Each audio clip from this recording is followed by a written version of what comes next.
आज आपला वाल्मिकी रामायणातील सुभाषित हा विषय गेले 4-5 महिने मी येऊ शकले नव्हते व्याख्यान देण्यासाठी, त्यामुळे खंड पडलाय. पण आपण वाल्मिकी रामायणातले महत्वाचे सुभाषित आणि महत्वाचे संवाद हे बघतोय. कारण वाल्मिकींनी संवादातून त्या व्यक्तिरेखा उलगडून दाखवलेले आहेत. आपल्याला माहिती आहे अनेकांनी रामायण लिहिलेले. वाल्मिकी रामायण आहे, वशिष्ठ रामायण आहे, शैव रामायण आहे, आगम रामायण आहे, गीत रामायण आहे, म्हणजे एकनाथांचं भावार्थ रामायण आहे. पण आपल्याला वाल्मिकी रामायण जास्त परिचित आहे. 7 खंडांचं जे आहे, बालकांड, अयोध्याकांड, अरण्यकांड, किष्किंधाकांड, सुंदरकांड, युद्धकांड आणि उत्तरकांड. त्यातले बालकांड, अयोध्याकांड आपलं पूर्ण झालेलं आहे. आणि आता आपण 4-5 महिन्यापूर्वी अरण्यकांडाला सुरुवात केलेली आहे. अरण्यकांडातल्या सुद्धा गोष्टी एका श्लोकात सांगितल्या जातात. आदौ राम तपो वनाधिगमनम हत्वा मृगम कांचनम वैदेही हरणम जटायु मरणम सुग्रीव संभाषणम वाली निर्गलनम समुद्र तरणम लंकापुरी दाहनम पश्चात रावण कुंभकर्णम एतदी रामायणम. इतक्या छोट्या ह्याच्यात सांगितलेले आहे. आणि वाल्मिकींच्या या रामायणात खूप सुभाषित आहे, पुष्कळशी आपल्याला माहीत असलेली आहेत. पण त्यांचे जे संवाद आहेत, काही मंत्रा संवाद आपण बघितले, काही दशरथ संवाद बघितले, राम लक्ष्मण, राम सीता सगळे बघणार आहोत. आता आजच्या या भागात आपण रावण आणि जटायू, रावण आणि मारीच, सीता आणि लक्ष्मण यांचा संवाद येणार आहे. कारण त्या व्यक्तींचे जे सूक्ष्म स्वभाव विशेष असतात ते त्या संवादातून स्पष्ट होत असतात. म्हणून आपण त्या संवाद असलेली जी वाक्य आहेत महत्वाची ती बघणार आहोत. आपण शेवटच्या व्याख्यानात मारीच्यापर्यंत आलेलो होतो. त्या शूर्पणखेने सीतेच्या सौंदर्याचं वर्णन करून रावणाला उद्युक्त केलेलं आहे सीताहरणाकरता.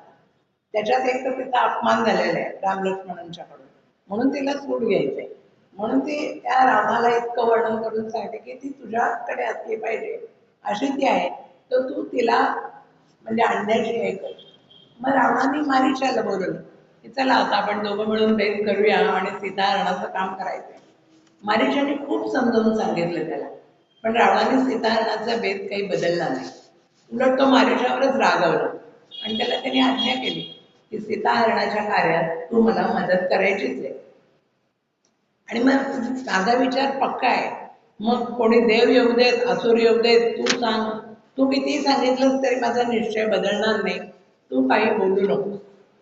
तर बुद्धिमान जे मंत्री असतात ते राजाने विचारल्यावरच आपलं मत सांगतात. आणि तरीही त्यांनी परत रावणाला विरोध दर्शवलेला आहे मारीच्याने. आणि तो हात जोडून नम्रपणे म्हणालाय की जी गोष्ट धर्माच्या सर्वथा विरुद्ध आहे ती तुम्ही करताय. वाक्यम अप्रतिकूलम तू मृदूपूर्वम शुभहितम. मी तुम्हाला किती वेळा सांगते, पण मानवी स्वभाव म्हणजे मानव सुद्धा हा सुद्धा राक्षस असला तरी मानवी स्वभाव असा असतो की त्याला तोंडपुजेपणा आवडतो, स्तुती आवडते. त्या मारीच्याने त्याची उघड उत्तरोधनी तो बोलला, ते सगळं रावणाने म्हणजे ऐकलंच नाही. आणि त्यांनी सांगितलं माझं हित कशात आहे, बदल कशात आहे, ते मला तुझ्याकडून ऐकून घेण्याची मला इच्छा नाहीये. आणि मग त्या मायावी राक्षसाचं रूप घेऊन तो मारीच आलेला आहे. सीतेने त्याला पाहिलंय. सीतेने त्याला पाहिलंय की पंचवटीत गोदावरी नदीच्या काठी सीतेने कुटी उभारलेली होती, तिथे ती आहे. आणि आपलं गदिमा वर्णन करतात तसं, तोडीता फुले मी सहज पाहिला जाता मज आणने द्या तो हरिण अयोध्या आता, असा त्यांनी हट्ट धरलेला आहे. हट्ट धरलाय. पण मायावी राक्षसाला पाहून लक्ष्मणाला मात्र शंका आलेली आहे. पण सीतेच्या आग्रहाने श्रीराम मृगापाठोपाठ जायला निघतात. कारण ती इतकी भारावून गेलेली आहे की तिला काही सुचतच नाही. त्यावेळेला श्रीराम मृगया करण्यासाठी मी का जातोय याचं आणखीन एक कारण सांगतात. आणि इथे एखाद्या ते अर्थशास्त्रज्ञाप्रमाणे बोलतायत. ते म्हणतात अर्थिम येन कृतार्थेन संप्रजेत अविचारयन समर्थ अर्थशास्त्रज्ञ प्राहुरत्या सुलक्ष्मण.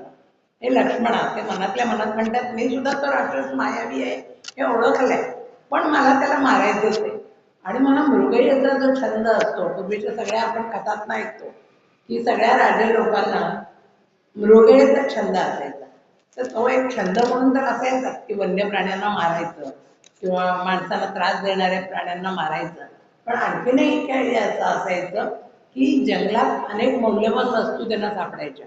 वेगवेगळ्या प्रकारचे वृक्ष की ज्याचं झाडं पानं फुलं असायचं त्या सगळ्याचं निरीक्षण त्या निमित्तानं व्हायचं. धातू सापडायचे वेगवेगळे वेगवेगळे असायचे. म्हणून इथे श्रीराम सांगतायत की मृगेच्या छंदाबरोबर वनामध्ये राजे लोक धनप्राप्तीही करू इच्छितात.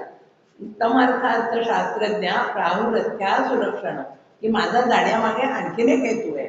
म्हणजे आर्थिक धनोत्सुक माणूस अर्थिम येन कृत्येनं म्हणजे ज्या अर्थाने संपादन करतात, अर्थ संपादन करण्यासाठी ते करतात त्या आणि विचारही कसला करत नाही.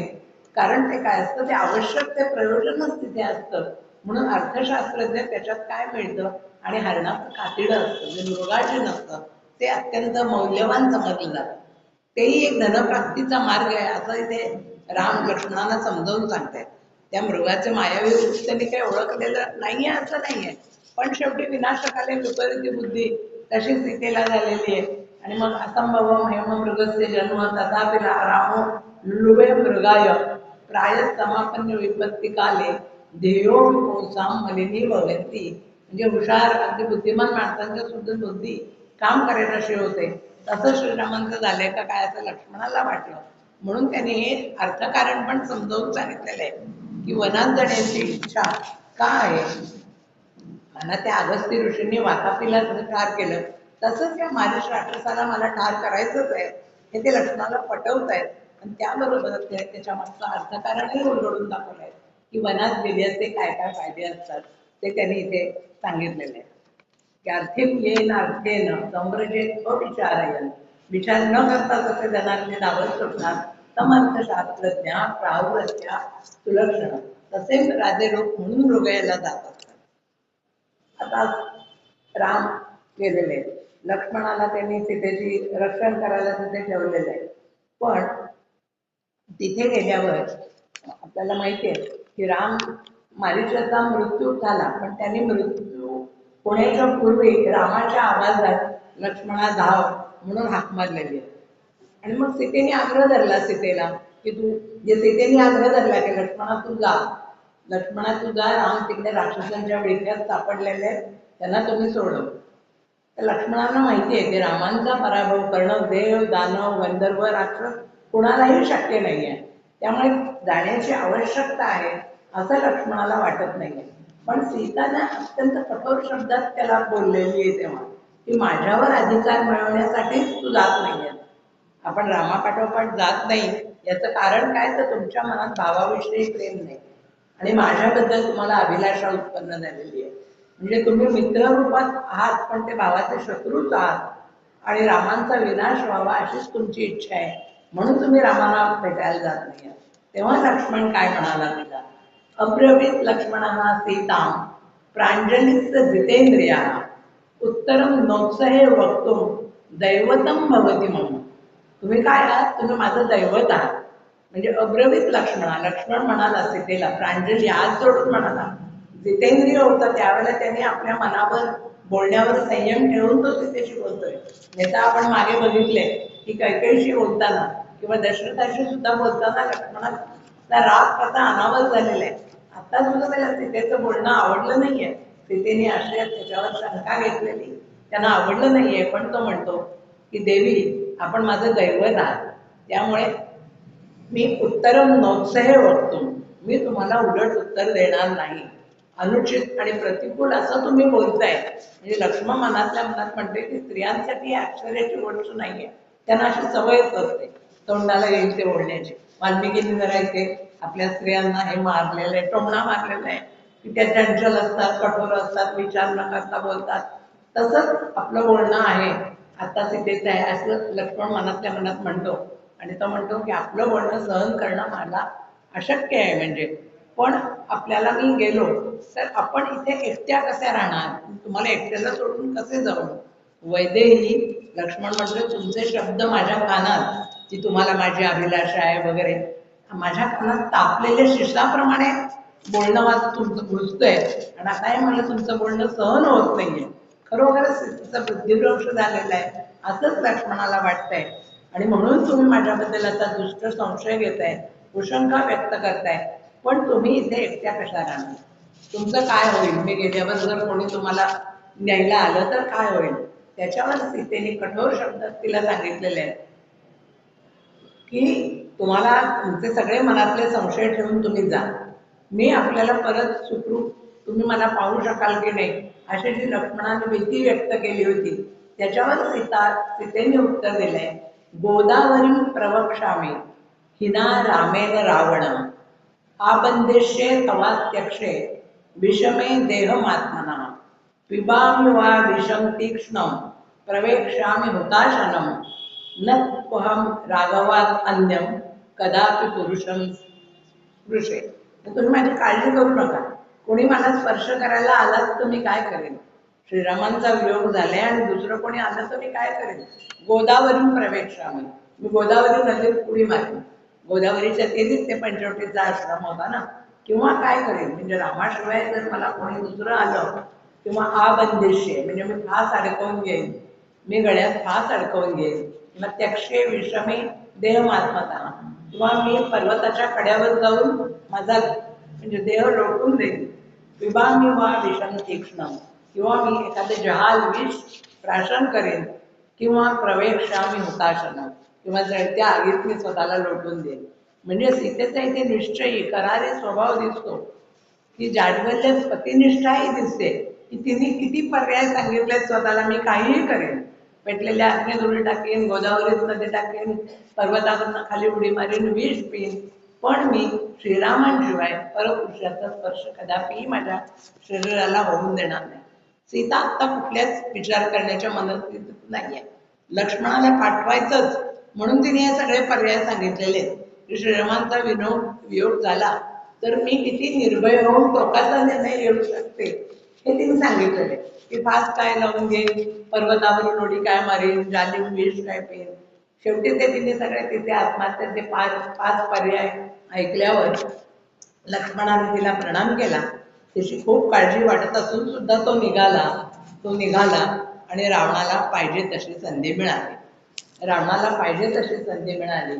आणि मग तो तिथे तिच्या पर्णकुटीशी आला. आणि त्यांनी साधू वेशात तिथे आला आणि मग सीतेने त्याचं आदरातिथ्य केलं. स्वतःची माहिती रावणाने सांगायला सुरुवात केली. वनात राहून सुद्धा सीता गृहिणी दक्ष आहे. अतिथी देवो भव हे आपल्याला तैत्तिरीय उपनिषद सांगते. ते सगळ्या स्त्रिया आजही पाळतात. पूर्वसूचना न देता आलेला पाहुणा अतिथी म्हणजे त्याचा सुद्धा सत्कार करायचा. म्हणून त्याच्याशी ती बोलायला लागली रावणाशी. पण रावणाने आदरातिथ्य ते स्वीकारून स्वतःची माहिती आधी सांगायला सुरुवात. लंकेचं वैभवाचं वर्णन केलं आणि अखेर सीतेबद्दलची अभिलाषा त्यांनी प्रगट केली. तेव्हा त्यांनी रामांच्यावर आपलं एकनिष्ठ प्रेम आहे आणि तुमचं बोलणं मी ऐकून घेणार नाही, मी दृढपणे त्यांच्या ठिकाणी चित्त मन प्रेम ठेवणारी त्यांची अनुव्रत आहे असं म्हणून सीतेने रावणाची आता निर्भत्सना करायला सुरुवात केली. त्वं पुनर्जंबुका सिंह मां इह इच्छसि दुर्लभाम नाहम शक्य त्वया द्रष्टुम आदित्यस्य प्रभायता.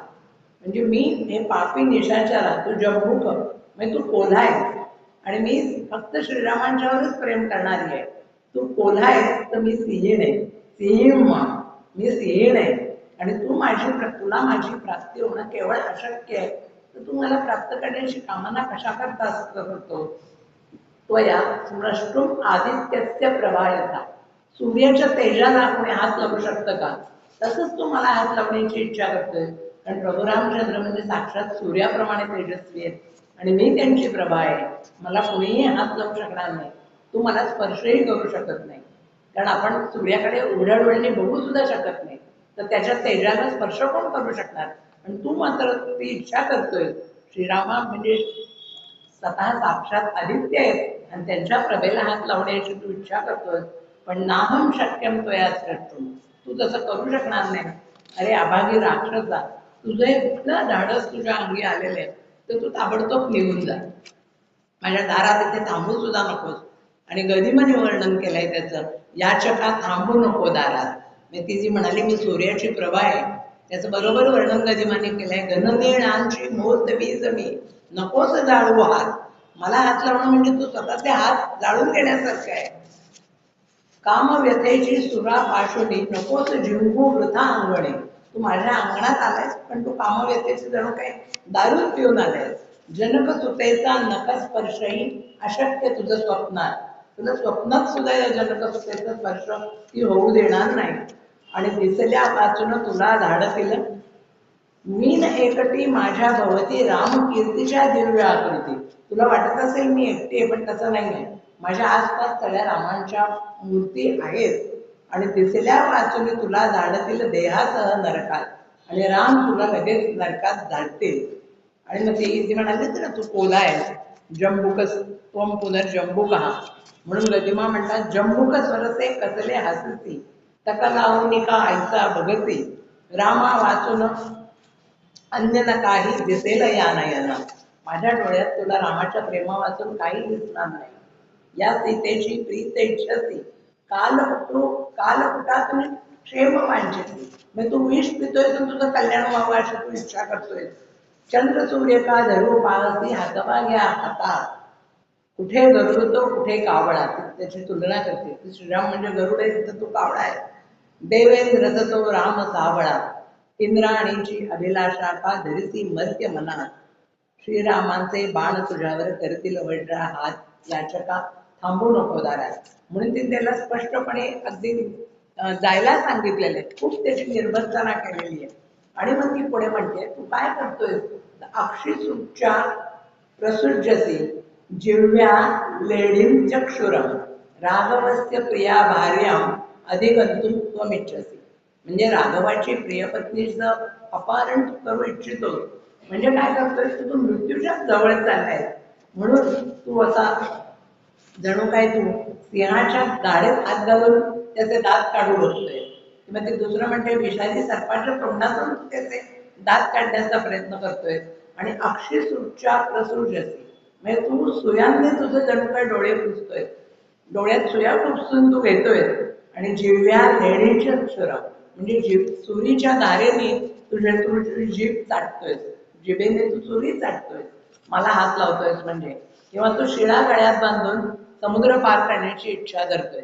म्हणजे अत्यंत अवघड आणि ज्या अशा असंभव गोष्टी आहेत तसं तू करतोयस, असं तिने 3 उपमा देऊन सांगितले. सिंहाच्या तोंडात हात घालून त्याचं दात काढणं, सर्पाच्या तोंडात हात घालून त्याचं दात काढणं, किंवा सुयाने डोळे पुसणं, किंवा सुरीने जीभ चाटणं, अशा तऱ्हेची कामं तू करतोय. पण राघवस्य प्रिया भार्याम अधिकच. पण तू हे करून काय करतोय, तर राघवाच्या पत्नीची तू इच्छा करतोय. आणि तुझी इच्छा कधीही पूर्ण होणार नाही. आणि मग ती म्हणते, तू काय करतोय. यो रामस्य प्रियाम भार्याम घर्षयितुम इच्छसी, अग्निम प्रज्वलितम दृष्ट्वा वस्त्रेण हर्तुम इच्छसी. म्हणजे तू काय करतोय, तर रामाच्या प्रियपत्नीला हात लावणं म्हणजे अगदी चंद्रसूर्य तोडून आणण्याचीच इच्छा करण्यासारखं आहे. आणि तू कल्याणमय आचरण करणारी मी आहे. प्रिया भार्याम रावणाची आहे. आणि तू काय करतोय, तू पेटलेला अग्नी जणू काही कपड्यात बांधून नेतोय. अग्निम प्रज्वलितम दृष्ट्वा वस्त्रेण हर्तुम इच्छसी. म्हणजे आपण मराठीत सुद्धा म्हणतो की पदरात आग बांधून जातोय का, तसं आहे. कपड्यात तुला आग बांधून जाण्याचा प्रयत्न करतोय, किंवा तो सुळ्यांच्या टोकावरून चालण्याचा प्रयत्न करतोय. म्हणजे तू माझ्या दारात थांबू नको.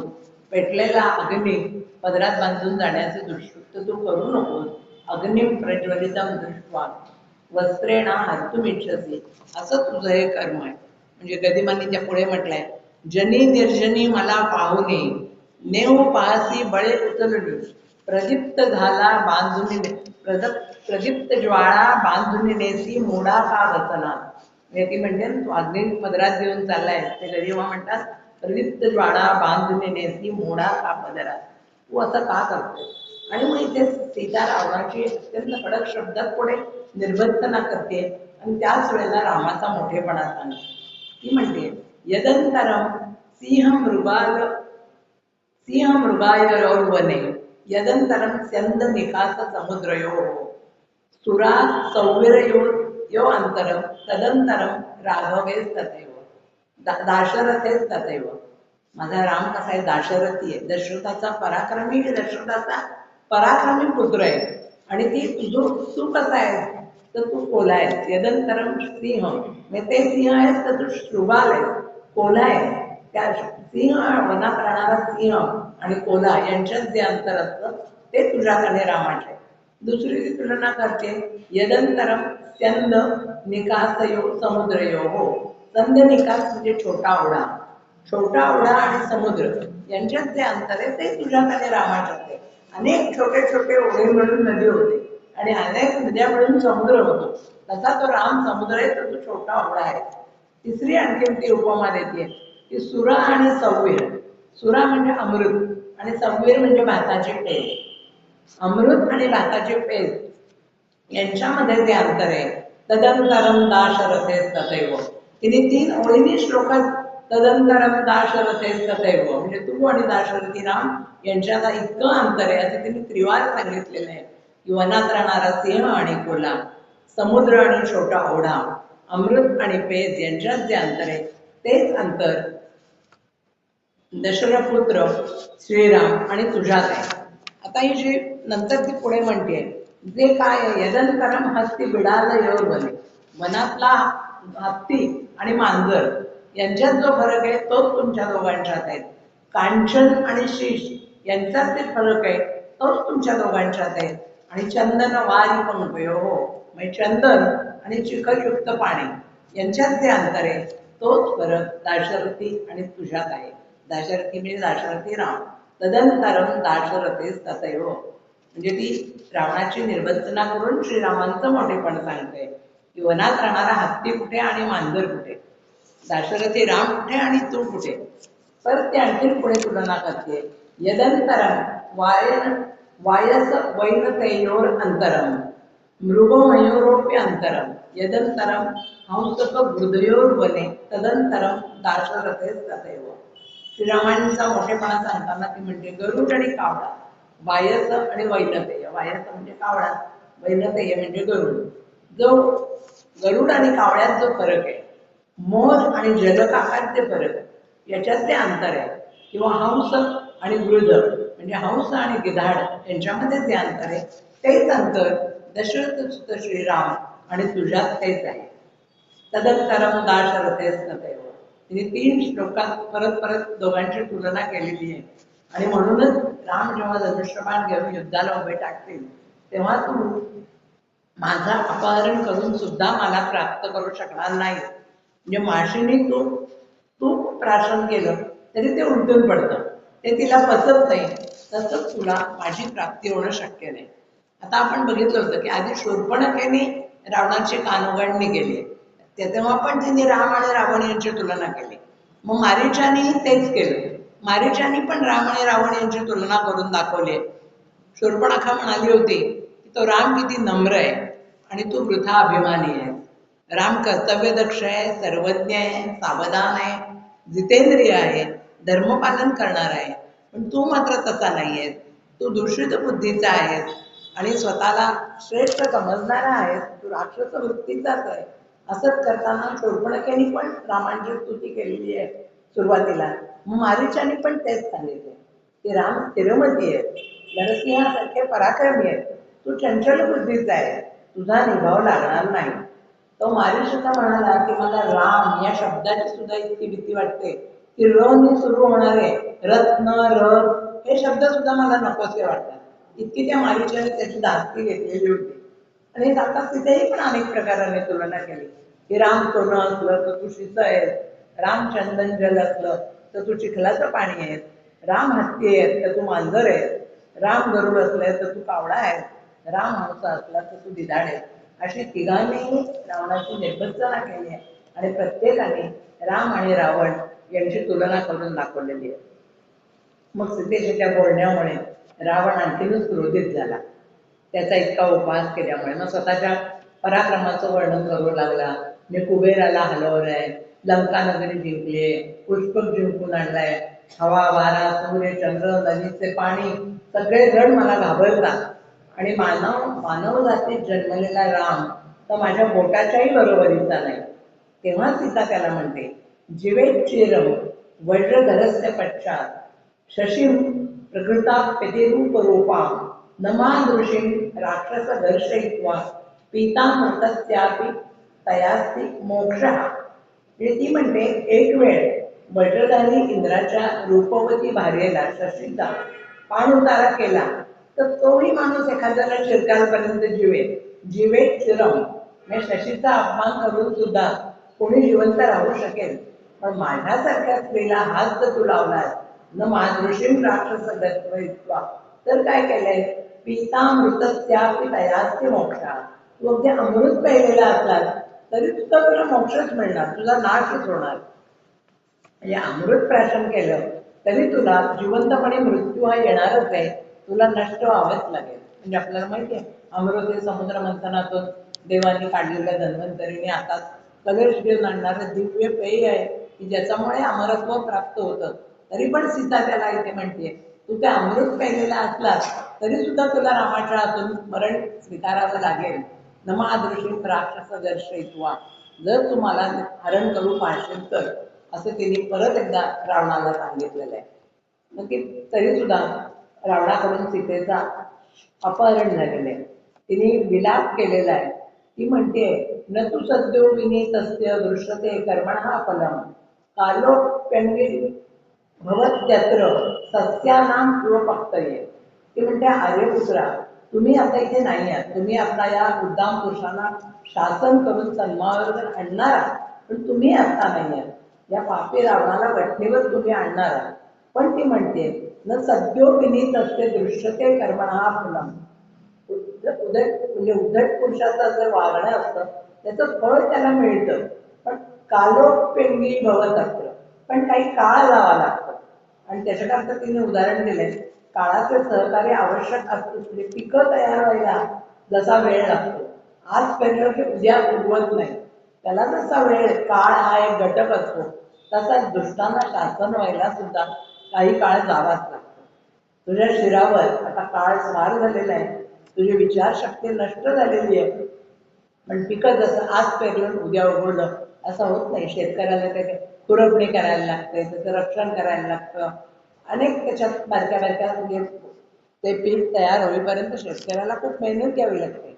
किंवा कुठचाही उद्योग हल्ली स्टार्टअप सुरू केला की लगेच तो फळाला येतो का? नाही, त्या उद्योजकाला खूप कष्ट करावे लागतात. कोणी अभ्यास सुरू केला तरी त्याच्यातही कष्ट घेतल्याशिवाय फळ मिळत नाही. आणि ते साधं डाएटचं उदाहरण, आज डाएटने सुरुवात केली की उद्या लगेच वजन कमी होत नाही, काही काळ परिणाम दिसायला जावाच लागतो. तसं तू जे काम केलंयस ना, पण दृश्यते कर्मणः फलम, तुला तुझ्या कर्माचं फळ मिळणारच आहे, पण तिथे काळ हा घटक तिथे काम करणार आहे. म्हणजे आपल्याला माहिती आहे की पापाचा घडा भरल्याशिवाय शासन होत नाही. त्या याला सुद्धा शिशुपालाला सुद्धा 100 पाप भरल्याशिवाय श्रीकृष्ण शासन करू शकले नव्हते, कारण तेवढा काळ जायला लागतो. त्यामुळे तुझी विचारशक्ती आता नष्ट झालेली आहे, पण काळ हा घटक जेव्हा येईल तेव्हा तुला श्रीराम नक्की शासन करणार आहे. आणि मग ती सीता पळवून नेत होता राम, आता आपल्याला इथे जटायू भेटणार आहे. तेव्हा तिथे एका वृक्षावर गरुडांचा राजा जटायू सीतेला दिसला. तिने त्याला हाक मारली आणि सांगितलं की हा माझा अपहरण करतोय, ही वार्ता तुम्ही श्रीरामांना कळवा. ही वार्ता श्रीरामांना कळवा तिने सांगितलं. सीता नाम वरारोहा यात तो हतुमिच्छसी कथम राजा स्थितो धर्मे परदारात परामृषेत. मग तो पर्वत शिखरावर बसलेला तीक्ष्ण सोचीचा जटायू होता. तो सत्यवचनी होता, महाबलवान होता. तो रावणाला म्हणाला, तू हे निंद्यकर्म करू नकोस, ही श्रीरामांची धर्मपत्नी आहे. सीता नाम वरारोहा ही अतिशय सुकुमार अशी जी सीता आहे, ज्यात तो हस्तुमिच्छसी, तिचं तू हरण करू इच्छितो. कथम राजा स्थितो धर्मे, अरे मग तू राजा कसला? परदाराम परामृषेत, म्हणजे दुसऱ्याची पत्नी पळवून नेऊ इच्छिणारा तू राजा कसा? की धर्माचा पालन करणारा कुणीही राजा परक्या स्त्रीला स्पर्श करू इच्छित नाही. आणि तू सुद्धा राक्षसांचा असलास तरी राजाच आहेस ना. मग ते उलट सगळ्या स्त्रियांचं राजांनी विशेषत्वाने रक्षण केलं पाहिजे. आणि तू काय कथम राजा असते तो धर्मे, तू कुठला धर्म पाळतोयस? परदारान परामृषे, दुसऱ्याच्या पत्नीचं हरण करून. म्हणजे आपल्याला माहिती आहे शिवाजीचं कल्याणच्या मोहिमेत सरदार आबाजी सोनदेव यांनी विजय मिळवला आणि कल्याणचे सुभेदार जो अल्ला मोहम्मद याची सून अत्यंत रूपवती होती. तेव्हा शिवाजी महाराज काय म्हणाले, ही आम्हा आई सम आहे म्हणून तिची सन्मानपूर्वक पाठवणी केली. अशीच आमची आई असती सुंदर रूपवती असं म्हणून ती सुभेदाराची सून लाडकी भयकंपित होती. आणि ती सुद्धा ते शिवरायांचे शब्द ऐकता चकित झाली. हरिणी समतीरती. ते शिवाजी महाराजांनी त्या आईचं सारखं सन्मान दिल्यावर ती सुद्धा चकित झाली. सौंदर्याची प्रतिमा परिती प्रभू माता मानिती. शिवाजी राजांनी तिला माता मानलं. ही आपली संस्कृती आहे. आणि रावणा तू राजा आहेस, तू काय करतोय? कथम राजा स्थितो धर्मान परधर्मान परदारान परामृषे. आई ते पक्षी रावणाला नीती शिकवतोय. कारण तो म्हणतो मी पक्षीराज आहे, सनातन धर्माचं मी पालन करणार आहे आणि मी जिवंत असेपर्यंत तू सीतेला नेऊ शकणार नाही असं जटायूने इथे सांगितलेलं आहे की मी पक्षी आहे आणि तू सीता नाम वरारोहा या त्वं तुम्ही इच्छती कथम राजा स्थितो धर्मे परदारात परामृषे. तू कसं काय राजा असून दुसऱ्या स्त्रीची इच्छा करतोस? तर परत त्याला म्हणतोय न तत् समाचरे धीरो यत् परोस्य विगर्हये यथा आत्मन्यतस्तेषां दारारथ्या दारारक्षा विमर्शना. तू हिचं रक्षण करायला पाहिजे, त्याच्याऐवजी तू तिला स्पर्श केलास तर तुला अत्यंत नीच गती प्राप्त होणार आहे आणि त्या नीच गतीपासून तू स्वतःला दूर ठेव. धीरोदात्त पुरुष आहेत ना, ते दुसरे लोक निंदा करतील असं कधी वागत नाही. न तर समाचारे धीरो यत परोक्ती विगर आहे. दुसरी माणसं समाजातील चांगली माणसं नावं ठेवतील असं कधीही वागत नाही. तेव्हा तू दुसऱ्याच्या पत्नीचं रक्षण केलं पाहिजे. त्याच्याऐवजी तू तिला कथम तत् समाचारे, तू असं का वागतोय असं तो जटायू त्याला समजावून सांगतोय. पुढे तो जटायू म्हणतोय अर्थम वा यदि वा कामम शिष्टा शास्त्रेषु अनागतम व्यवस्थित राजानं धर्मम पौलस्त्य नंदनम. इथे रावणाला त्यांनी काय संबोधन वापरलंय? पौलस्त्य नंदन. हे का त्याला संबोधन त्यांनी वापरलंय? आपल्याला माहिती आहे गीतेत सुद्धा जे वेगवेगळी संबोधनं येतात. श्रीकृष्ण कधी कौरव म्हणतो, कधी पार्थ म्हणतो, कधी धनंजय म्हणतो, कधी अर्जुन म्हणतो. त्याला त्या श्लोकाचा संदर्भ असतो की त्या श्लोकासाठी त्यांनी ते संबोधन का वापरलंय. तसं इथे पौलस्त्य नंदन असं रावणाला का म्हटलंय या जटायूने? कारण पौलस्त्य म्हणजे पुलस्त्य. हा पुलस्त्य ब्रह्मदेव प्रजापतीचा मानसपुत्र होता. अत्यंत तेजस्वी असे महर्षी ते होते आणि कर्दम ऋषींची कन्या हवीरभू ही त्यांची पत्नी होती. ते दोघंही पुराणांचे ज्ञानी होते आणि त्या पुलस्त्य आणि त्या हवीरभू यांचा पुत्र म्हणजे विश्रवा. तोही श्रेष्ठ कवी सुश्रीच होत्या आणि त्या विश्रव्याचा पुत्र म्हणजे हा रावण विभीषण आणि कुंभकर्ण. म्हणजे तुझी ही अशी श्रेष्ठ कुळात जन्म झालेला आहे, पुलस्त्याच्या कुळात तुझा जन्म झाला याची आठवण करून देण्याकरता पौलस्त्य नंदन हे इथे मुद्दाम संबोधन वापरलेले आहे की तू काय आहेस? पुलस्त्य कुळातील राजा आहे. आणि काय आहे, शास्त्रात ज्या संबंधी काहीही सांगितलेलं नाही. म्हणजे धर्म अर्थ काम या पुरुषांच्या बद्दल सगळ्यांनीच वाचलेलं असतं असं नाही, सगळ्यांचा काही धर्मशास्त्राचा अभ्यास असतो असं नाही. त्या तरी सुद्धा त्याचं वर्तन ते करतात, ते पाळतात नीती नियम सर्वसामान्य लोक सुद्धा. का तर राजानं धर्म, राजा जसं वागतो त्याचं बघून प्रजा अनुकरण करत असते. म्हणजे राजाने अनुचित कर्म करण्यास म्हणून प्रवृत्त होता कामा नाहीये. म्हणून त्या पुलस्त्य कुळाची आठवण करून दिलेली आहे की धर्म अर्थ आणि काम या पुरुषार्थाचे आचरण राजाचं वर्तन बघूनच करतात. मग त्यांनी ते काही वाचलेलं नसू दे, नीतिनियम शिकलेले नसू देत, कुठलीही स्मृतीशास्त्रांचा अभ्यास नसू दे, मोठे लोक जसं वागतात तसं वागायचं. म्हणून म्हणजे श्रीकृष्ण सुद्धा अर्जुनाला सांगतात की काय नमे पार्थास्ति कर्तव्यम त्रिषु लोकेषु किंचन. मला करण्यासारखं आता काही नाहीये. नानवाक्तमवाक्तव्यम वर्त एव च कर्मणी. पण यद्यत आचरती श्रेष्ठ तत्तदेवानुतरम सयत प्रमाणम कुरुते लोकस्तदनु वर्तते. म्हणजे लोकच तदन वर्तते, कृष्णाने पण सांगितलेलं होतं की लोक मनुष्या वर्तमानम, मनुष्या सर्वशः, म्हणजे सर्वशः मोठ्या माणसांचं ते अनुकरण करत असतात. म्हणून मोठ्या लोकांनी, सत्तेवरच्या लोकांनी, राजे लोकांनी, श्रीकृष्ण म्हणतो म्हणून मी कर्म करतोय, मला आता मिळवण्यासारखं काही नाहीये. तसं ते कारण राजाचं वर्तन बघून, श्रेष्ठ पुरुषांचं आचरण बघून बाकीचे सर्वसामान्य प्रजाजन तसं वागत असतात. राजा जसा वागेल, यथा राजा तथा प्रजा. म्हणून तू जबाबदारीची जाणीव करून देतोय, ते तो पक्षीराज, तू राजा आहेस त्याची त्याला आठवण करून देतोय की अर्थम वा यदि वा कामम श्रेष्ठा शास्त्रे तू अनागता. अनागतम म्हणजे शास्त्र न शिकलेली माणसं सुद्धा धर्म अर्थ काम हे पुरुषार्थ कसे मिळवायचे ते राजाचा धर्म, राजा कसा वागतोय ते वागून, तर ते बघून तसं ठरवतात. आणि तू तर त्या पौलस्त्याचा नातू आहे म्हणून पौलस्त्य नंदन असं त्याला म्हटलेलं आहे. म्हणजे जटायूचं बोलणं ऐकलं, रावणाने त्याच्यावर महाभयंकर अशी अस्त्र सोडलेली आहेत. आता जटायूचं ते बोलणं त्याला सहन झालेलं नाही. जटायू त्याच्याकडे शस्त्र नाहीये, पण तीक्ष्ण चोच आणि नख्या हेच त्या जटायूची शस्त्र आहेत त्याच्या जवळची. आणि त्यांनी त्याला ओरबाडलाय, टोचली आहे, आपली चोचीने त्याला टोचे मारलेत.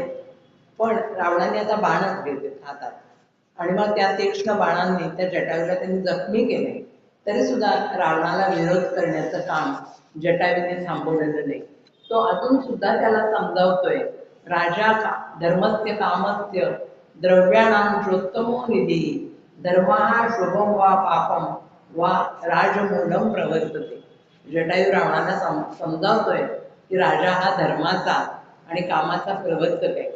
उत्तम द्रव्यांचा उत्तम संग्रह आहे. म्हणजे 3 ते पुरुषार्थ सांगितलेले आहेत, धर्म अर्थ आणि काम. या सगळ्याचा आदर्श राजाने घालून द्यायचा असतो. कारण धर्म अधर्म सदाचार पाप या सगळ्या प्रवृत्तींचं मूळ माणसांच्या त्या राजाच्या वर्तनात असतं. आणि तू तर श्रीरामाने तुझा काहीही अपराध केलेला नाहीये, त्या अत्याचारी खराचा वध केला, त्याच्यात काही श्रीरामांचा अपराध नाहीये, त्या खराचाच अपराध होता. म्हणून तू वैदेहीला ताबडतोब मुक्त कर असं तो जटायू रावणाला सांगतोय, नाहीतर श्रीराम तुला दग्ध करून टाकतील. तू राजा आहेस, कामासारखाच तू पण राजाच आहे, तेव्हा राजा आहेस, राजाची कर्तव्य कर, धर्म आणि सदाचरण सोडू नको. एक राजा वागतो तसंच तू वाग. म्हणजे आपल्याला इथे इतिहासातल्या सिकंदर आणि पोरू किंवा पौरस ज्याला म्हणतात त्यांची आठवण येते. की सिकंदराने जेव्हा त्याला कैद केलं आणि विचारलं मी तुझ्याबरोबर काय करू, तेव्हा त्या पौरसांनी गुरुनी उत्तर दिलं होतं, एक राजा दुसऱ्या राजाशी वागतो तसा तू वाग. तसं इथे जटायू सांगतोय, तू राजा आहेस, राम पण राजा आहे, तर तू तुझा राजधर्म सोडू नकोस. राजा धर्मस्य कामस्य द्रव्याणाम चोत्तमो निधी धर्मः शुभम वा पापम वा राजमूलम प्रवर्तते. राजाने धर्म अर्थ काम या सगळ्याचं सदाचरणाची नीती घालून द्यायची असते. त्याला आधीच त्याला पौलस्त्य नंदन म्हणून त्याला संबोधन होतं. आता पुढच्या श्लोकात त्याने एक वेगळं संबोधन वापरलंय. जटायू म्हणतोय, स भारत सौम्य भर्तव्या यो नरम नावसादयेत तदन्नमपि भोक्तव्यम जीर्यते यद अनामयम. म्हणजे तू आता आपल्या गळ्यात मृत्यूचा फास कशाला बांधून घेतोय आणि ते तुला कळतही नाहीये की तू मृत्यू जवळ करतोय. मगाशी पौलस्त्य नंदन म्हटलं, आता सौम्य म्हटलंय, मी त्याला जरा चुचकारतोय. जटायू रावणाला चुचकारतोय, हे सौम्य. सभारहा एव भर्तव्यो यो नरम नावसादयेत.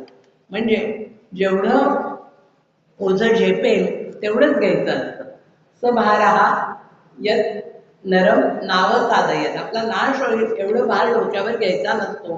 किंवा दुसरं त्यांनी दिलंय, यदम्यमपि भोक्तव्यम जीर्यते यत अनामयम. तेवढंच अन्न खावं की जेवढं पचेल आणि रोगाला आमंत्रण देणार नाही, तेवढंच अन्न खाल्लं पाहिजे. तू श्रीरामांच्या वाटेला जाऊ नकोस. त्यांच्या पराक्रमाची बरोबरी करणं, त्यांना टक्कर देणं तुला शक्य नाहीये, ते तुझ्या आवाक्या बाहेरचं आहे. हे पटवण्यासाठी वाल्मिकी ऋषींनी इथे व्यवहारातले 2 दाखले दिलेले. ओझं किंवा भार उचलणं. आपण बघतो ते मोठे कष्टकरी असतात, ते डोक्यावर इतका भार उचललेला असतो की आपल्यालाच बघवत नाही, ते आता खाली कोसळून पडतायत का काय असं वाटतं. म्हणजे त्या बाहेर ओझ्याने वाकलेले हमाल काय किंवा बांधकाम मजूर काय किंवा आज कंपन्यांनी बांधून टाकलेली आपली मुलं 18-18 तास काम करतात. ते सुद्धा त्यांच्या डोक्याच्या म्हणजे भार असह्य होण्यासारखा भार ते वाहतायत. तसं करू नये. म्हणजे आणि दुसऱ्या काय तर आहार किती माणसाने घ्यावा की जेवढा पचेल तेवढा आणि अनामयम म्हणजे रोग येणार नाही तेवढंच घ्यावा. हे व्यवहाराचं उदाहरण दिलेलं आहे. जे आपल्या गीतेने पण वारंवार सांगितलेलं आहे युक्ताहार विहार म्हणजे पुरेसा घ्यावा. तुकारामाने सांगितले एक शेर अन्नाचाड येर अवघी बडबड. बाकीचं सगळं फुकट आहे. एक शेर अन्न म्हणजे आजच्या भाषेत 1000 ते 1500 कॅलरीज एवढ्याच माणसाला अन्न पुरतं. म्हणून जास्त न पचेल इतकं खायचं आणि आजारी पडायचं. तसं तो तुला सोचणार नाही इतकं असं तू दुष्कृत्य करतोय की ते तुला सोचणार नाहीये असं तू करतोय. आणि तुकारामाने काय भागवत धर्माने पण आपल्याला सोमवार एकादशी याचे उपाय सांगितले. उपवास याचा अर्थ निरसन किंवा मिताहार असा आहे. आपण मात्र एकादशी दुप्पट काशी करतो आणि आजारी पडतो. पोट बिघडून डॉक्टरकडे जातो. म्हणजे रोगाला आमयाला आमंत्रण देतो. तसं नाही तिथे अनामयम सांगितलेलं आहे वाल्मिकीने. म्हणजे पचेल तेवढंच खावं आणि झेपेल तेवढाच भार घ्यावा. याच्याकरता गीतेने तर सात्विक आहार म्हणजे पण काय ते सांगितलंय की आयुष सत्व बलारोग्यम असा तो आहार घ्यावा. कटवमत लवण हे घेणारा किंवा वृक्ष विदाही असा राजस आहार सुद्धा घेऊ नये. आणि तामस तर यातायातम गतरतम असा तर पूर्तिपरिषितम जयत असा तामस आहार तर घेऊच नाहीये. तर सात्विक आहार घ्यावा आणि तो सुद्धा मिताहार असावा. आणि मग श्रीरामांचं शौर्य अतुलनीय आहे. त्यांच्या विरुद्ध युद्ध करणं म्हणजे तू मरण ओढवून घेतोय. म्हणजे तुझ्या अंगात तेवढं बळ नाहीये. म्हणजे लहानपणी आमच्या शेजारी एक आजी राहायच्या. त्यांचा नातू अगदी मरतुकडा होता. मोठ्या मुलांची भांडणं सुरू झाली की तो त्याच्यात जायला लागला की आजी सांगायची तुला नाही बळ तू आपला चिमटा घेऊन पड. तू जास्त मारामाऱ्या करायला जाऊ नको तुला ते झेपणार नाहीये. तसंच इथे ते सांगतायत की रावणा तू तुझं मरण ओढवून घेऊ नको. तुझ्या ते आवाक्या बाहेरच आहे. म्हणजे इथे वाल्मिकींनी हे पराक्रमाची दुसऱ्याच्या बरोबरी करायला जाणे याच्यासाठी एक इथे 2 व्यवहारातले हे दाखले दिलेले आहेत. आणि मग ते पुढे म्हणतायत यत् कृत्वा न भवेत धर्मो न कीर्तिर्न यशो ध्रुवम शरीरस्य भवेत खेदः कस्यत्वं कम समाचरेत. जे काम केल्याने न भवेत धर्म धर्माचं आचरण होणार नाही. न कीर्तिर्न यशो ध्रुवम कीर्ती वाढणार नाही. अक्षय असं यश प्राप्त होणार नाही. उलट काय शरीरस्य भवेत खेदः उलट शरीराला त्यापासून अपायच होणार नाही. आपलं धाडस तू का करतोय. कतस्त्वं कम समाचरेत असं का तू का करतोय. तो रावणाला म्हणतोय माझं वय आज 60,000 वर्ष आहे. जटायूचं वय तेव्हा 60,000 वर्ष होतं. आणि तरी सुद्धा मी या पक्षांचा राजा असल्यामुळे मी सगळ्या विधींचं नियमांचं नीतिनियमांचं पालन करणार आहे. आणि तू माझ्याशी काय लढतोस. माझ्यासारख्या वृद्धाशी तू काय लढतोय.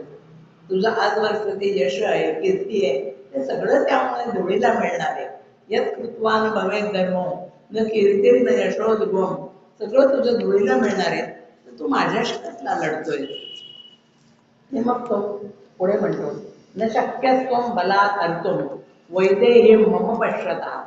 म्हणजे तू माझ्या समोर मम पश्यता न शक्यस्त्वं बलात् हर्तुं तू बळजबरीने वैदेहीला नेऊ शकत नाही. मी वृद्ध आहे तू नवयुवक आहे.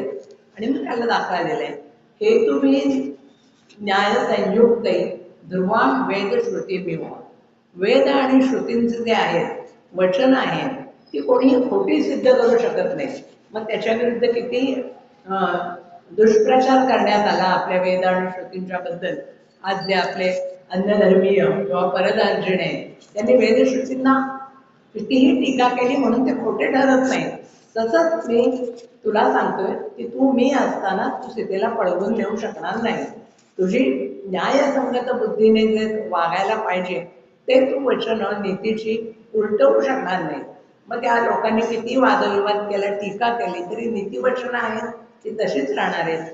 तसंच तू सीतेला तुझ्याजवळ धनुष्य बाण आहे कवच आहे रथ आहे तरी सुद्धा तू सीतेला माझ्या देखत घेऊन जाऊ शकणार नाही. माझ्या देखत तू सीतेचं अपहरण करू शकणार नाही.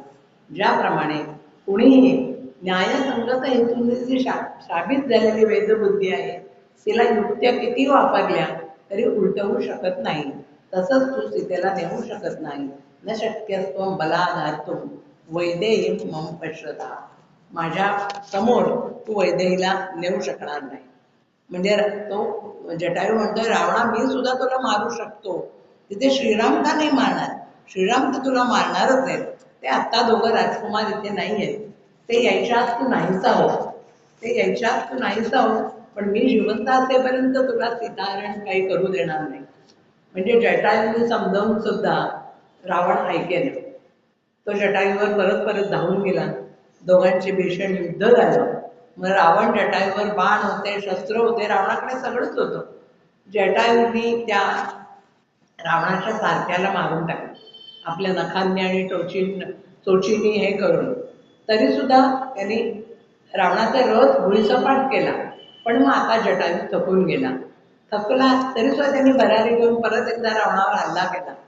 आणि तो त्याला म्हणाला की केवळ राक्षसांचाच आता सगळ्या नाश ओढवलेला आहे म्हणून ते सीताहरणाचं कृत्य तू करते. अनुबंधम अजानंतः कर्माणाम अविचक्षणः शीघ्रमेव विनश्यन्ति यथा त्वं विनश्यसी. म्हणजे अनुबंधम अजानंतः म्हणजे जे अविचक्षण असतात, जे निर्बुद्ध असतात ते लोक परिणामांचा विचार न करता काम करतात आणि शीघ्रमेव विनश्यन्ति आणि स्वतःचा नाश करून घेतात. तसंच तू करतोय.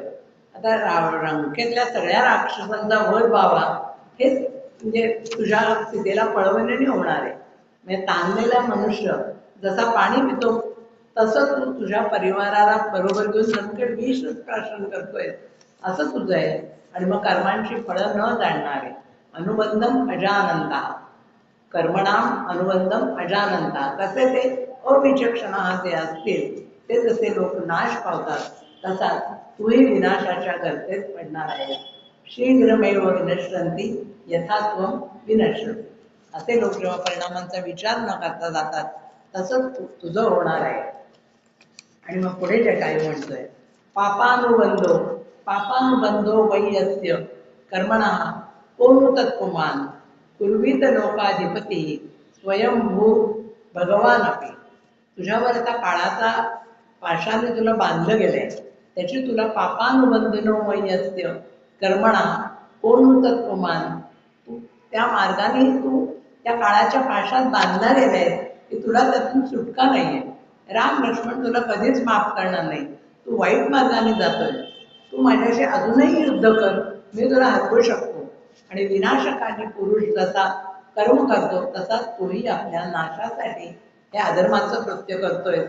जे कर्म केल्याने करणाऱ्याला पापाचंच फळ मिळतं ते करण्यास कोणता पुरुष उद्युक्त होईल. पापानुबंधो वै यस्य कर्मणः कोनु तत्पुमान्. कोणता पुरुष आपल्याला पाप मिळेल असं करतो. पण तू मात्र तसं करतोय.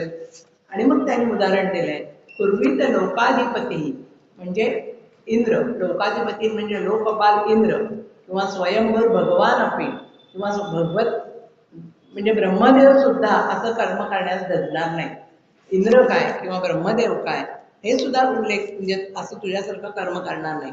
इथे परत ब्रह्मदेवाचा उल्लेख का केलाय तर ब्रह्मदेवाचा मानसपुत्र पुलस्त्य, त्याचा मुलगा विश्रवा आणि त्याचा पुत्र रावण म्हणून त्याला आधी पौलस्त्य नंदन म्हटलं होतं. आता परत ब्रह्मदेवाचा उल्लेख केलाय की ब्रह्मदेव सुद्धा असं काम करू शकणार नाही. म्हणजे रावणाला त्याच्या उज्ज्वल कुलपरंपरेची परत परत आठवण करून देतोय जटायू की ब्रह्मदेवानेही असलं काम केलं नव्हते. म्हणजे तुझ्या आजाने किंवा पंजाने म्हणजे आपण बोली भाषेत सुद्धा म्हणतो ना अरे तूच काय तुझा बाप तुझा आजा सुद्धा असं कधी काही करणार नाही. तेच लक्ष्मण जटायूने त्याला सांगितलेलं आहे. रावणाला पराभूत करण्याचे जटायूने खूप प्रयत्न केले. नखांनी चोचींनी ओरबाडलं तीच त्याची आयुध होती. पण अखेर रावणाने त्याचे पंखड छाटून टाकले. त्याचे पंखड छाटून टाकले आणि मग तो रावण आकाशामार्गे सीतेला घेऊन चालला होता. तेव्हा परत एकदा तो खालून ओरडला जखमी होऊन पडलेला की उत्सहे शत्रुवशका प्राणान धारयितुं चरम न नूनं चात्मनः श्रेया पश्यम वा समवेक्षसे. तू आपल्या कल्याणाचा विचार करत नाही. श्रेयम न पश्यसे कल्याणाचा विचार विहिताचा विचार करत नाही आणि मग मरते समय माणूस प्राणान धारवितून चिरम उत्से शत्रुवशा. मरते समय म्हणजे मरणाचा वेळ जवळ आले की सामान्य माणूस सुद्धा आपल्याला अपायकारक अशा वस्तूंचं सेवन करतो. तसं तुझं झालंय की बहुतेक मरणासन्न माणसाला पथ्य रुचत नाही. न श्रेया पथ्यम वा समवेक्षस. म्हणून माणसाला पथ्य स्वतःला हितकर काय आहे त्याचा त्याला विसर पडलेला असतो. निशाचरा तुझ्याही गळ्यात आता काळाचा पाश पडलाय. तुझं मरण जवळ आलंय. म्हणजे वाल्मिकीने पुन्हा येथे समाज दर्शन घडवलंय की स्वतःच्या कल्याणाचा आणि हिताचा विचार न करणं म्हणजे मरणासन्न माणसाचा दाखला दिलेला आहे. आपल्याला माहिती आहे असाध्य रोगाने पछाडलेले रोगी असतात, अनेक काळ आजारी असतात, बीपी डायबिटीज यासारख्या रोगांनी खूप काळ त्यांनी पथ्य केलेलं असतं आणि मग मरण शेवटी जेव्हा येतं तेव्हा तर खूप पथ्य पाणी करून कंटाळलेला असतो आणि मग तो ती पथ्य पण शेवटी शेवटी झुगारून देतो. तसं तू सगळे नीतिनियम तुझा मृत्यूकाळ जवळ आलाय म्हणून तू डावलून देतो. मग तो पुढे म्हणतो मृत्यूकाले यथा मर्त्यो विपरीतानि सेवते मुमुर्षूणां तु सर्वेषां यत् पथ्यम तन्न रोचते. म्हणजे प्रत्येक मरणासन्न माणसाला पथ्य रुचत नाही. परत व्यवहारातला दाखला दिलेला आहे की मरायला टेकलेला रोगी जो असतो तो सगळी पथ्य झुगारून देतो. मग मधुमेह असला तरी गोड खातो, बीपी असून सुद्धा चटक मटक तळलेलं सगळं खातो. मग त्यावेळेला जवळची माणसं इतकंच काय डॉक्टर सुद्धा त्यांनी सुद्धा त्या रोगापुढे हात टेकलेले असतात. जाऊ दे खाऊ दे त्याला काय शेवटी आवडते असं म्हणून सोडून देतात. न मुमुर्षूणां तु सर्वेषां जे मरायला टेकलेलं आहे जो यात पथ्यम न रोचते जाऊ दे त्याला काय हवं ते घेतात अशी जी भूमिका घेतात. मृत्यूकाले यथा मर्त्यो विपरीतान सेवते. तेच तुझ्या बाबतीत घडतंय आणि तुझे मरण जवळ येत चालल्याने तू असा वागतोय. सीताहरणाचं पाप करून तू मृत्यूलाच जवळ करतोय आणि मग रोग्याला जशी शेवटी भीती वाटत नाही कशाची म्हणजे तो मग शेवटी जणू काही निर्भयच होतो की आता मरण येणार नाही. निर्भय होतो, हल्लीच्या भाषेत बिंदास्त होतो आणि तो काय वाटेल ते खात सुटतो. आणि मग तो तसं तुझं झालेलं आहे की मरण जवळ आल्यामुळेच तू असा वागतोय. मग जटायुने रावणाला श्रीरामांच्या पराक्रमाची पुन्हा पुन्हा आठवण करून दिली. मरण येईपर्यंत तो म्हणजे अगदी जखमी होऊन विगतगात्र झालाय, छिन्न विच्छिन्न झालाय. पण रावणाचं मतपरिवर्तन करण्याचं काम त्यांनी काही सोडलेलं नाहीये. तो बाणाने जखमी झालाय आणि त्या मरणासन्न अवस्थेत तो श्रीरामांची वाट बघतोय. श्रीरामांची तो वाट बघतोय आणि मग त्यांनी श्रीराम येतात आणि मग त्यांनी त्या जखमी असा याला पाहिलं. जटायूला पाहिल्यावर श्रीरामांच्या मनात पहिली शंका येते की यांनी सीतेला भक्षण केले का काय. तो सगळा रक्तबंबाळ झालेला, तोंडाला रक्त वगैरे लागलेला, यांनी सीता भक्षण केली की काय अशी शंका श्रीरामांना येते आणि त्यांनी त्याच्यावर बाण रोखलेला आहे. त्या प्रसंगाचं वर्णन करताना गदिमा म्हणतात मरणोन्मुख त्याला कारे मारिसी पुन्हा रघुनाथ अडविता खळासी पडलो पडविली रावणे सीता पाहिली जधी मी जाता रावणा विण राज्ञी सीता देवरही नवता संगे म्हणजे लक्ष्मण बरोबर नव्हता. मी बळे उडालो रामा, मी खूप उडवलं, खूप मी प्रयत्न केले. रोधिले रथाच्या पंथा, त्याचा रथ अडवण्याचा मी प्रयत्न केला. तो नृशंस रावण कामी नेतसे तिला का पळवली धामी. स्वतःच्या याला तो नृशंस म्हणजे दुष्ट राक्षस जेव्हा नेत होता. जाणिले मनी सारे मी सगळं ओळखलं. चावलो तयाच्या हाता, त्याला चावलो. हाणिले पंख हे माथा, त्याच्या डोक्यावर माझे पंख आपटले. तोडिले कवच मुकुटासी, त्याचा मुकुट तोडून टाकला. सर्वांनी दिलेले डंका, त्याच्या सर्वांगाला मी डंक केलं. वज्रासम मारित पंख, मी त्याला माझे पंख वज्रासारखे मारले. इथे जटायू स्वतःच्या पराक्रमाचं वर्णन करून सांगतोय. मी किती तरांनी रावणाला अडवण्याचा प्रयत्न केला. इथे आठवण येते नंतर आपल्याला हनुमानाची, जेव्हा तो पराक्रम करून सीतेला घेऊन येतो. स्वतःच्या पराक्रमाचं तो कुठेही वर्णन करत नाही, फक्त दृष्टा देवी एवढंच त्यांनी म्हटलेलं आहे. कुठेही मारुतीने स्वतःच्या पराक्रमाचं वर्णन केले नाही. पण इथे मात्र आपण काय काय केलं ते सगळं सांगतोय. मी शर्थ राघवा केली पण हे पंख छेदिल्यावरी, मी पडलो भूमीवरी मग प्राण लोचनी उरला. मी अगदी डोळ्यात प्राण आणून तुमची वाट बघतोय की तुम्हालाही वार्ता सांगायची म्हणून. म्हणून मग तो श्रीरामांची वाट पाहत होता. ते श्रीराम आलेले आहेत आणि मग त्यांनी सांगितलंय, पळविली दक्षिणेकडे नेलेली आहे त्यांनी ती, की दक्षिण दिशेला त्यांनी पळवलं असल्याची वार्ता त्यांनी दिली आहे. मग रावणांनी त्या जखमी झालेल्या त्या पक्षाचं आता अंतकाळ आलेला आहे हे ओळखलं आणि मग त्यांना श्रीरामाने जमिनीवर बाण मारला. जमिनीवर बाण मारला आणि चपळ तीर्थांचं पाणी त्या जमिनीतून उसळून वर आलं आणि ते त्यांनी त्याला प्राशन करायला दिलं आणि मग त्याला जटायूला मोक्ष मिळालेला आहे. तो जटायू अरुण आणि शानी यांचा पुत्र, तो अर्धदेव म्हणून ओळखला जातो. जटायू विष्णूचं वाहन आहे, भगवान विष्णूंचं ते वाहन आहे. आणि गरुड त्याला, तो गरुड आहे आणि संपाती हा त्याचा भाऊ आहे, मोठा भाऊ आहे. आणि त्याने त्या जटायूला मोक्ष मिळालेला आहे. म्हणजे हा जटायू इथे जो वाल्मिकींनी आपल्या डोळ्यापुढे केलेली आहे ती निस्वार्थ भक्ती, वाईटाविरुद्ध उभे राहण्याचं धैर्य, पक्षी असून सुद्धा त्या राक्षस राजाला केलेला उपदेश, त्याच्यावर केलेला हल्ला आणि ती धर्माप्रती असलेली अढळ श्रद्धा, असे जटायूचं व्यक्तिचित्रण वाल्मिकींनी रामायणात केलेलं आहे.